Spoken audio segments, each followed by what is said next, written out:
નવી આવી રહેલ ગુજરાતી મૂવી સ્માઇલ કિલરના ડાયરેક્ટર સાથે અમારા રિપોર્ટરે વાતચીત કરી હતી. પોર અને વડોદરા ખાતે પ્રેસ કોન્ફરન્સ ગોઠવી મૂકી સ્માઇલ કિલર તે મૂવીના હીરો કમ ડાયરેક્ટર હિતેશ પરમાર સાથે મુલાકાત થઈ હતી. મૂવી વિશે ચર્ચા કરવામાં આવી હતી.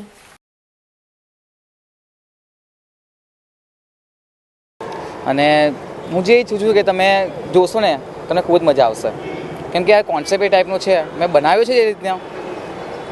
અને તમે એ રીતે કહો છો કે 22 વર્ષની ઉંમરમાં જો સક્ષમ નથી તો નથિંગ ઇમ્પોસિબલ યાર. કોઈ વસ્તુ એવું જ નથી કે ઇમ્પોસિબલ છે, તમે પણ પોતે કરી શકો છો. કોઈક તો ક્રિએશન મળ્યું છે ને તમને એ રીતે કરવું, કઈ રીતે નાની ઉંમરમાં આટલો મોટો પ્રોજેક્ટ પૂરો પાડો.